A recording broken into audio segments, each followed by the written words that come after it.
They're basically used for the racing industry and then discarded. But then when you research the nature of the breed, they're just a beautiful dog and a really good family dog.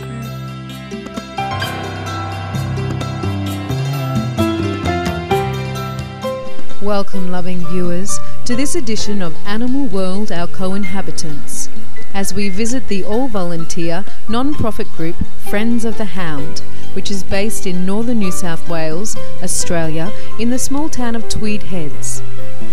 Friends of the Hound specialises in rescuing and rehoming greyhounds and serves its home state and the southeast parts of the state of Queensland.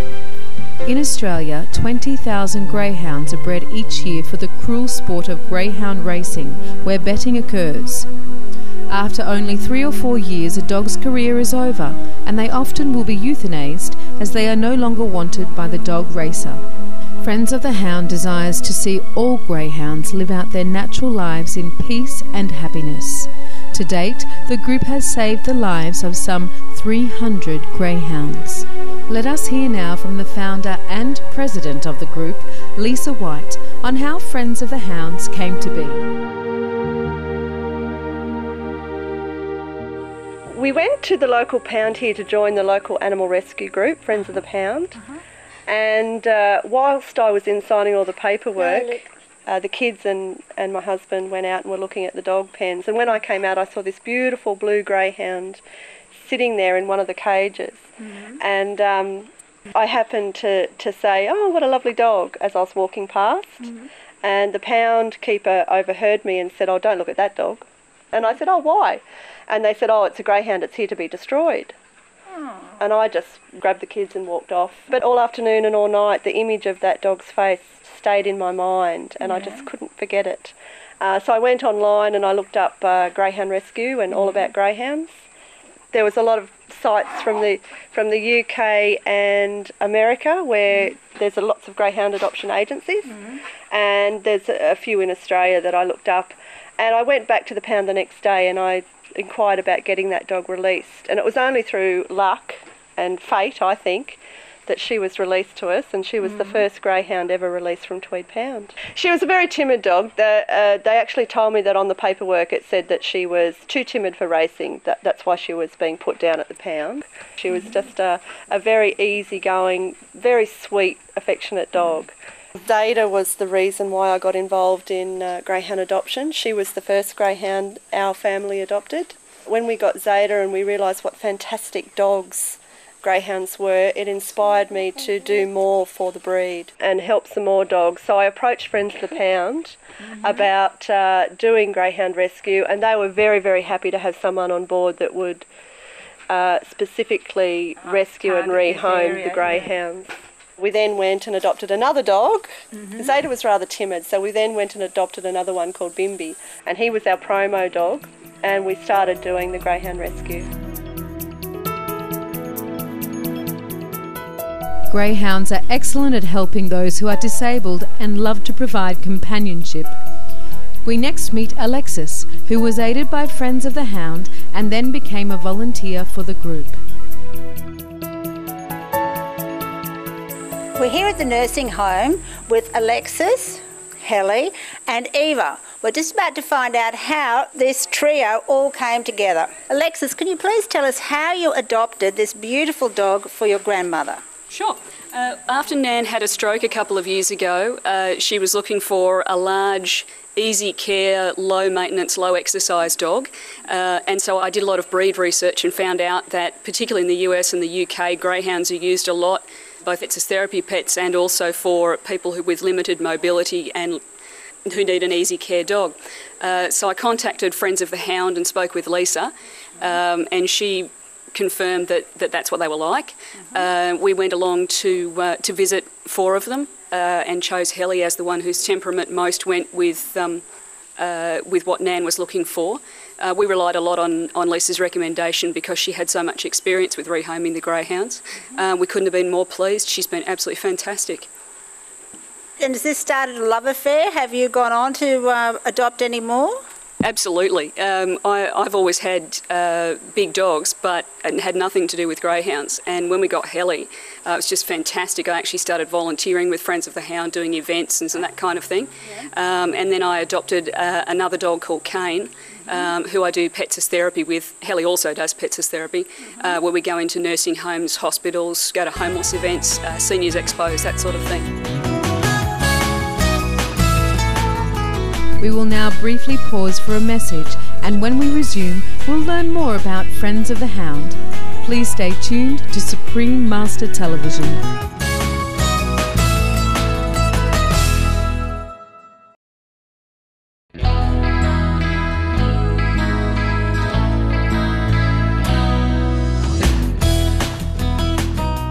Welcome back to Animal World, Our Co-Inhabitants on Supreme Master Television, where we're speaking with, among others, Ms. Lisa White, President and Founder of Friends of the Hound, which rescues and rehomes greyhounds throughout the state of New South Wales and in the southeast parts of Queensland, Australia.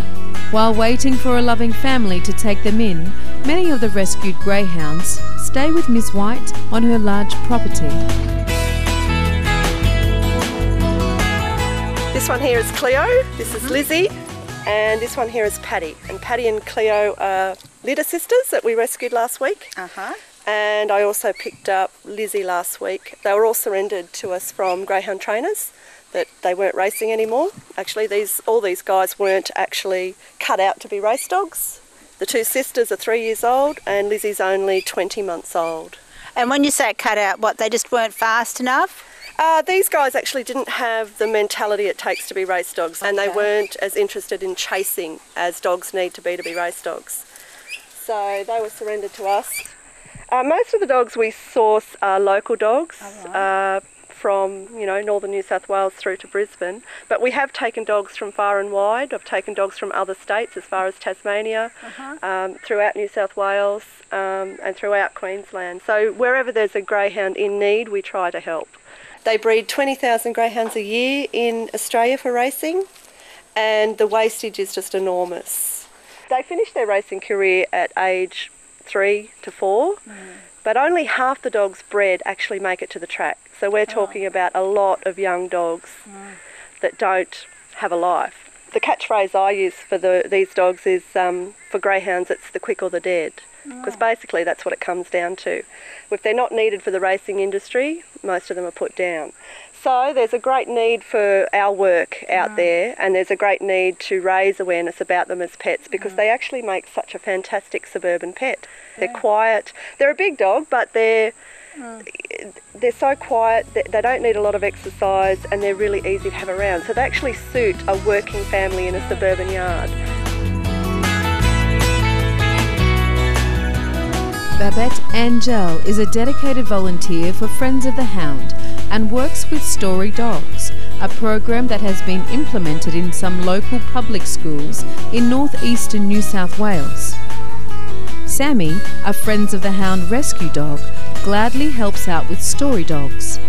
Let's now learn more about this splendid program for children.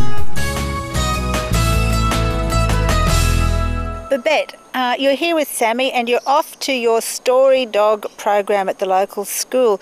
Could you tell our viewers a little bit more about this program? This is a voluntary organisation that started up in Murwillumbah, based on an American and British program that goes into primary schools for grade 2 students that are slow at reading. And the idea is that you have a specially trained dog that goes into the classroom or the reading area or the library and has a one-to-one session with slow readers. The dog does all the work, he does all the listening, and I do some of the talking. And the children get more confidence, if they're slow readers, to read to the dog, because the dog just sits there and is non-judgmental. And the children interact with the dog, and a lot of children who are slow readers never has seen a dog or patted a dog. And the dog has to be very gentle and listens to the children, and you allow the children to brush the dog and pet the dog, and he comes into the conversation, like you might say, oh, Sammy didn't really understand that word, can you say that again? Or Sammy didn't hear what you were trying to say, can you read that again to Sammy? Or shall we read together? for Sammy, or I'll start off reading and then Sammy wants to hear what you can say, or you might say, tell Sammy about that story another way, depending on what the child wants. So the child gets to interact with the dog, and the dog sits on a special mat with the child, and you sit down too, and you read with the dog. And does Sammy just sit there patiently and listen? He loves to be in the action. He likes to know what's going on. And I think it's very good for a greyhound to go into a school, because that will get the message across to everybody that greyhounds are very gentle and good with children.